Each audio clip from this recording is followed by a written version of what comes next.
Yo, Jara Lagan. Daming gagawin. Tignan nila kung anong gaganapin. Tatapusin ko na tong MV na gagawin na daw. Pero di ko alam kung kailan. Wala pang exact date. Tignan na lang at abangan nyo na lang. May teaser to eh. Tapusin nyo yung video. Makita nyo yung teaser. Hindi teaser talaga eh. Kumbaga, parang half sa music. Ayan, nabenta na namin yung isang makina. Eto, nabenta kahapon. Tapos, eto din, nabili kahapon. Kapoy! Ready for pick up na tong isa. Grabe ba daming print ni ate. Nood ng breakdown. Sa loob ng 2 taon na pagmamanage ng stock, marketing, budgeting, sales. Kaya ngayon, sa nakikita nyo dito na stocks, dito stock, dyan, nandun sa labas, stocks dito, stocks lahat. Maluwag pa nga to eh, pero mas maluwag dati. Dito pa sa ibabaw. May nakita ako na quote, hindi siya quotes, may nakita akong trivia doon. Yung mga billionaire is may mga utang din na billions, na mga millions. So doon ko napag-isipan na ganun pala. Ganun pala talaga yung business. Ganun pala talaga yung entrepreneur. Kasi hindi tayo sanay nun eh. Akala natin pag meron tayong utang, mahirap na tayo. Pag meron tayong utang, problema yun. So hindi pala.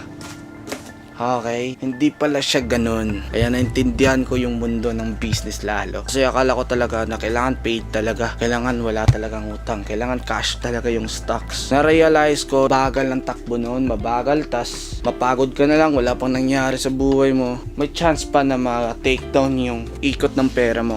50% dito, utang. Iniikot-ikot lang yung pera. Umutang, bayad, utang, bayad. Rolling. Cash flow. Utang ng millions, kikita ng millions, bayad ng millions, nagagastos ng thousands.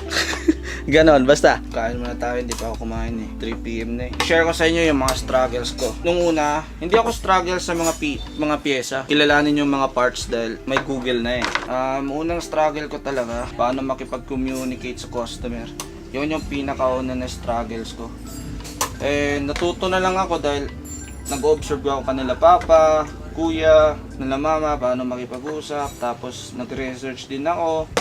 Pangalawa na struggle ko is yung budgeting ng order. Kung anong unahan i-stock, gaano kalaki yung i-stock natin, kaya ba to mabenta agad. Yun yung pangalawa na struggle ko until now. Nung time na ako nag-budget, ako na naghawak ng pera, pinaka struggle ko noon yung kabado sa utang, yung kabado sa due dates.